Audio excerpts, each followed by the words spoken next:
Good morning and welcome to News Lounge. I'm Tom Hartley. And I'm Maritza Munoz. Good morning.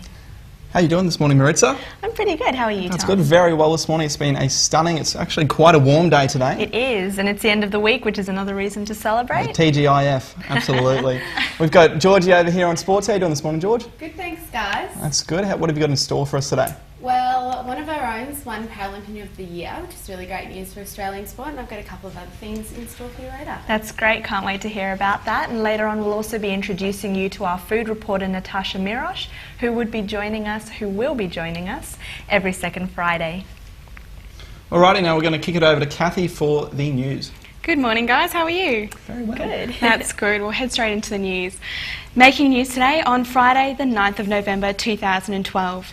A controversial plan for mandatory internet filters put in place by the federal government is being axed 5 years after it was first proposed. Communications Minister Stephen Conroy says internet service providers were instead issued with an order to block the worst of the worst, including child abuse pornography. In an off-the-cuff speech to a business forum yesterday, Premier Campbell Newman blamed the slow advance in his government on fiefdoms and barons of the past government and ramshackled IT systems. He noted his first priority was sorting out the running of the state government in delivering services and infrastructure. He confirmed his promise to a lower employment rate by 4% in 6 years, appealing to bankers to lend more in order to help the construction industry. Mr Newman also expressed wishes for the state to have sole power of new mine approval. Newman said he believes the changes would mean new mines could be approved in as little as 2 years. Newly released figures show Queensland's unemployment rate hovers at the same levels as those before the global financial crisis. The Australian Bureau of Statistics show the rate eased 1% from 6.3% to 6.2% for October. Opposition spokesman Curtis Pitt blames the Newman government, saying the unemployment levels peaked only after the LNP were elected in March. Queensland Water Supply Minister Mark McArdle has announced that despite the devastation caused last year, the government will not be temporarily lowering Wivenhoe or North Pine Dam supply levels this wet season. The minister says forecasts show this year's season will be different from the La Nina that influenced last year's devastating floods. The Queensland government has been accused of ignoring Rockhampton and Gladstone in the first round of funding for regional projects. The state government has shortlisted 20 projects with none of the two regional towns. 19 Moreton Bay landholders have offered to sell their properties to help save the region's flailing koala population. Moreton Bay residents have responded to the state government's call to help fund the koala habitat program. Environment and Heritage Protection Minister Andrew Powell says over $22 million has been allocated to buy back land and expand koala habitats for the next 3 years. Furious Wynnum residents will take to the streets in protest at the closure of Wynnum and Moreton Bay nursing care units. Brisbane City Councillor Peter Cumming and Labor candidate Laura Fraser-Hardy are leading the campaign, which already gained 1,500 signatures in support. Hundreds of locals are expected to attend the rally being held outside Moreton Bay nursing care unit from 10 a.m. today. 3 Australian soldiers were wounded in Afghanistan after their armoured truck hit a roadside bomb. The soldiers were moving between bases when they struck an improvised explosive device near the Oruzgan province on Tuesday afternoon. They were evacuated by helicopter with minor wounds. 2 of the soldiers have now been discharged, while the 3rd remains in a stable condition. This Sunday, on the 11th day of the 11th month of the year, it's Remembrance Day, which marks the end of the First World War in 1918. A service will be held in Anzac Square at the Shrine of Remembrance to recognise the soldiers who fought for our country in any wars. The service begins at 10:40 a.m. Small blades were found in South Africa have proven humans were capable of advanced thinking 71,000 years ago, a millennium earlier than previously thought. Paleontologists suggest early humans from Africa had the capacity for complex thought and could produce weapons that gave them the distinct evolutionary advantage over their extinct cousins, the Neanderthals. In the race to find Earth 2.0, astronomers have spotted another possible candidate, and it's only 42 light years away. The Sun-like star, named HD 4037, is like a smaller, cooler version of our Sun. From here, the next step is to use space-based telescopes to get a more direct look at the planet and assesses its composition and any further earlier similarities. Brisbane powerhouse will play host to the ukulele shredding sensation Jack Shikabukuru next year. Shikabukuru has been referred to as the Jimi Hendrix of the ukulele, having mastered the instrument already in his early 30s. Pearl Jam frontman Eddie Vedder says he can't see anybody else catching up with the talented instrumentalist. And in an interesting story from Britain, an 86-year-old Englishwoman, Florence Taylor, has been terrorised by an angry pet ferret on her way home from the shops. The ferret jumped onto the woman's mobility scooter and sunk its teeth into her leg. Despite being hit repeatedly by her walking stick, it stayed attached for a whole 2 minutes.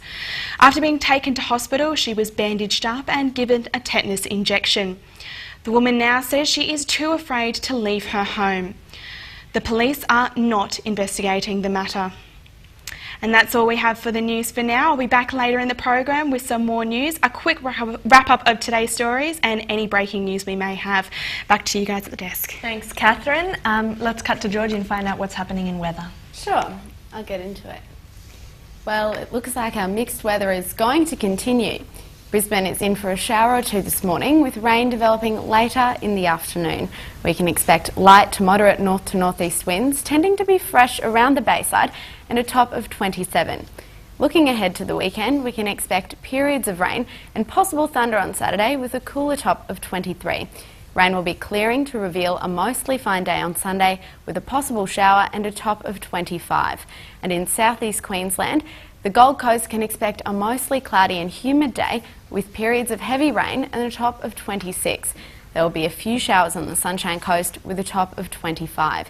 Ipswich can expect a few showers this morning, with rain increasing this evening and a top of 29. And weather around the rest of Queensland, Cairns can expect a late shower and a top of 31, Townsville a late shower and 30, Mackay a possible shower and a top of 28 degrees, Rockhampton a possible shower and 29. Mount Isa can expect possible thunderstorms on the coolest day this week, with the barometer reading a top of 28. And I think that's all we've got time for. No worries, Georgie. Georgie. Thanks very much. Just a really quick correction there. Kathy accidentally pronounced the name wrong. It's actually, Jake Shimabukuro, and he's the ukulele player. But that's all good. After the break, we're going to be speaking to Brisbane food writer and editor of the Brisbane Times Good Food Guide, Natasha Marosh. We'll be looking forward to seeing her very shortly. Don't go away.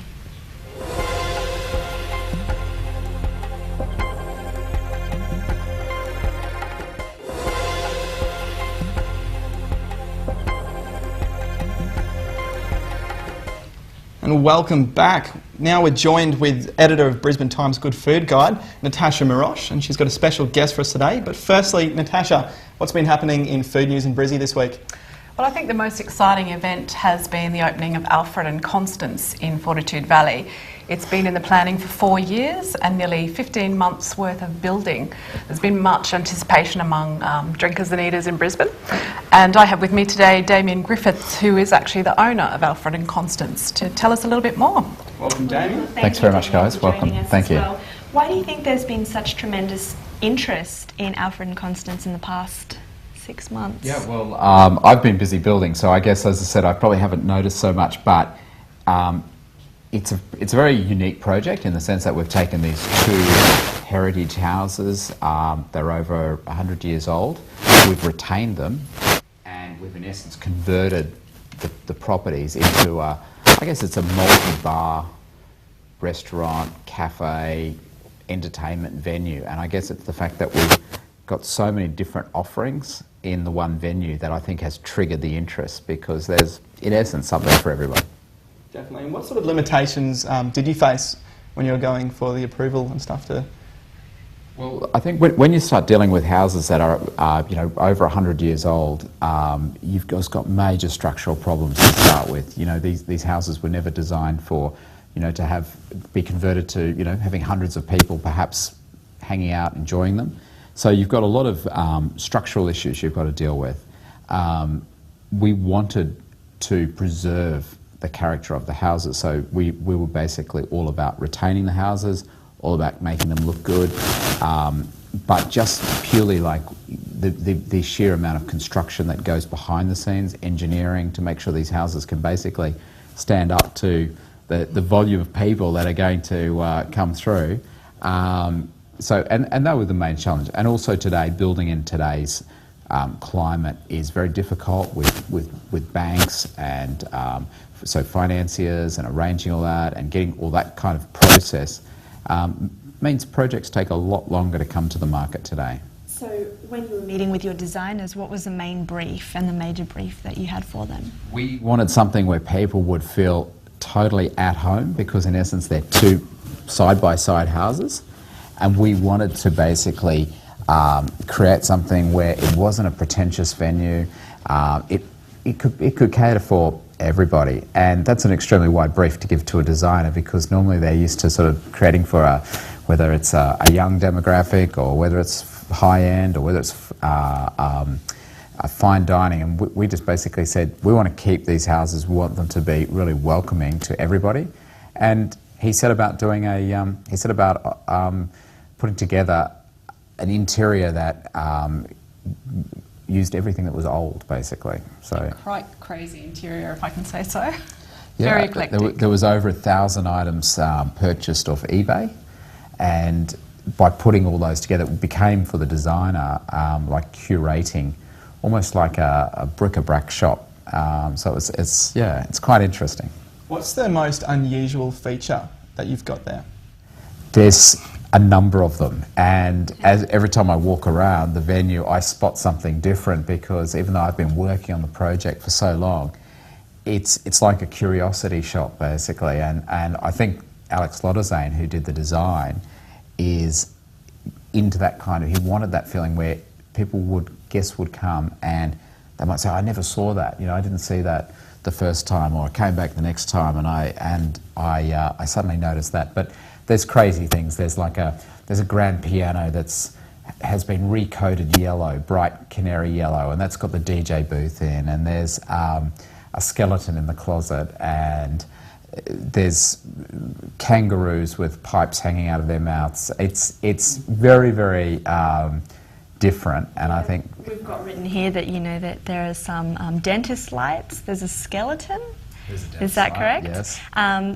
There are surfboards as well, and of course, the grand piano that's been turned into a DJ station. That's fairly interesting.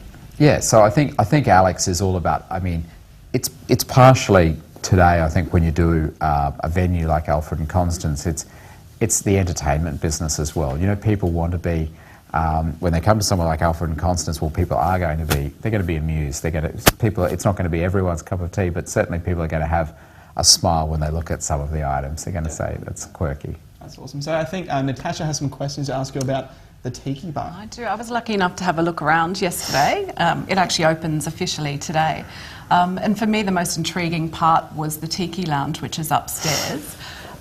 It's extraordinarily bright and happy and cheerful, and it taps into something that I don't know a lot about, which is the Tiki culture. So could you tell us a little bit about what Tiki culture is? Well, Tiki is basically about being kitsch. It's all about taking drinks and making them just fun through crazy garnishes, umbrellas and crazy cups and mugs that you drink out of, and it's all about basically taking you into another world. And so it came about in essence after the Second World War, when American soldiers returned back to the US, and they were actually depressed. They actually went through, they'd been all living together based in places like Honolulu, and they came back to their everyday life, and suddenly they were quite down. And Don the Beachcomber set up a bar, and he set up one of the first tiki bars that's known of, and this crazy decorations, these Hawaiian shirts, this crazy mugs that people were drinking out of. And the whole thing was really to take away your woes, your day-to-day woes, and give you this, just make it so fun that it became an experience. So that's where tiki sort of came out of, that era. And then bars opened up throughout the US, and by about the 1970s, it was almost considered bad taste, for guys to be wearing Hawaiian shirts, and not in this case, then it's had a resurgence now, and particularly in the last few years, there's been a whole resurgence in tiki culture, and it's it's based around beach and surfing, and so it's going to fit. I have a good fit here in Brisbane because I think of our proximity to beaches and things. You've actually kept quite a Queensland feel about it, despite the Hawaiian type South Pacific theme, haven't you, with surfboards and... Yeah. Well, I think one of the briefs I gave to Alex it was we didn't want to be cliche. We weren't about copying something that had been done. So a lot of tiki bars are all based on the original Don the Beachcomber bar. So a lot of people, I guess, have taken that concept and just rolled it out. And so basically... So that's all right, so I think that's all we've got time for, but you'll have to definitely pop them. Amazing and incredible. We'd like to thank both of you for appearing on the show today. Thank you so much thank for your time. For your Thanks time. for being Thank you very much. Thank you. We'll be back soon with the sport and a recap of the weather and news headlines. Don't go away.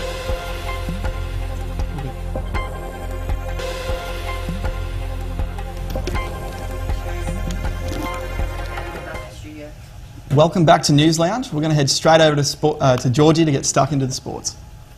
No worries, guys. Well, Australian champion Paralympic swimmer Jackie Freeney has been awarded Paralympian of the Year. Not only has Freeney, who was born with cerebral palsy, won 7 gold medals, but her outstanding performance in the 4x100 metre medley won her team the gold when she made up a 12-metre gap, securing victory by 0.03 of a second. She just beat out fellow swimmer Matt Cowdray, who this year brought in a whopping 5 gold medals for Australia, upping his total to 13 golds. In cricket news, Justin Langer might have a new job soon. The Western Australia Cricket Association have confirmed the assistant coach for the national side is their first preference for the top job. WA's assistant coach Adam Griffith will take the reins for WA's fixture against South Australia, which begins at the Wacker Ground on Monday, until Langer fulfills his duties in Brisbane. Both Australia's and South Africa's cricket captains have made their intentions for the World Cricket domination clear. Despite battle plans being leaked to the media, the Aussies have vowed to push the boundaries when the 3-test series starts in Brisbane today. Up until this morning, Australian cricket captain Michael Clarke was undecided over who would play in the test against South Africa at the Gabba. But now we can confirm South Africa won the toss and has elected to bat. James Pattinson and Ben Hilfenhaus will be bowling for Australia. And Clarke couldn't make his decision until morning. But today, conditions are prime for fast bowlers. The test began at 10 a.m. NRL veteran Scott Prince, previous halfback for the Gold Coast Titans before being offloaded with a year left on his contract, has been recruited by the Brisbane Broncos. His first appearance for Brisbane is expected to be at a trial match in February against his old team, the Titans. And to rugby union now, the Wallabies side has been announced in preparation for Sunday morning's Bicentenaries test against France in Paris.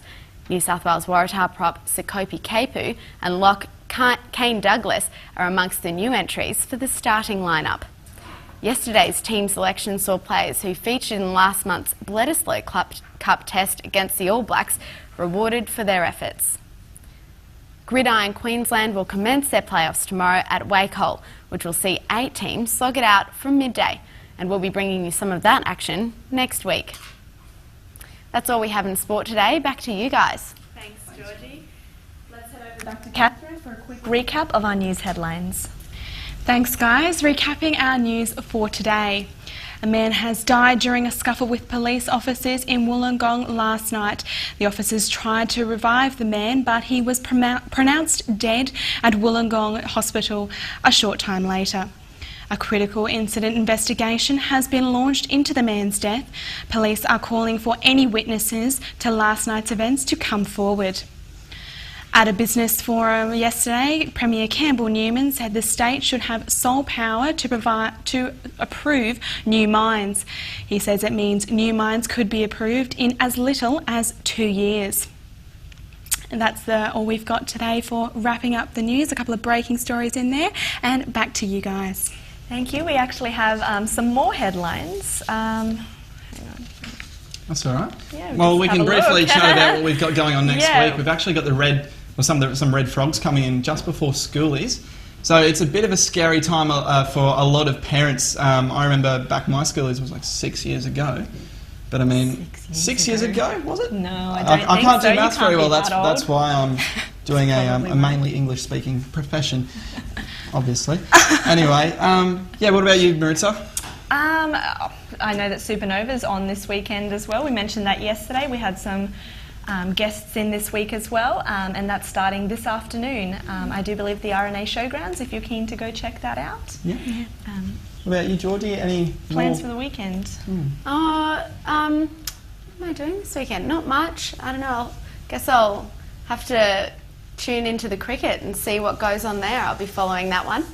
But yeah, not too many plans as of yet. Have you got any ideas, Catherine, what you'll be up to? We'll definitely have a bit of a solemn morning, I guess, on Remembrance Day to remember all the soldiers over the years. But also probably heading out to the beach. We've had some fantastic sunshine weather over the last couple of days, so hopefully it'll hold out for the weekend and we'll get some nice sunshine and good beach weather as well. I think Sunday's your day for that one. Yes. Otherwise, Probably not yeah. going to have great beach weather. Might be watching movies at the beach. That's all right. Yes. All right, well, we've got another little brief recap here. We've actually found out that a callous croc that's been terrorising people in waterways around Innisfail has been caught by rangers finally. It's a 3.3 metre beast, an absolute terror. It is, and the Department of Environment Wildlife Operations has said that the crocodile has repeatedly charged at a man while he stood near the houseboat's anchor chain. That's pretty terrifying. I think if I had a crocodile near me, I would not.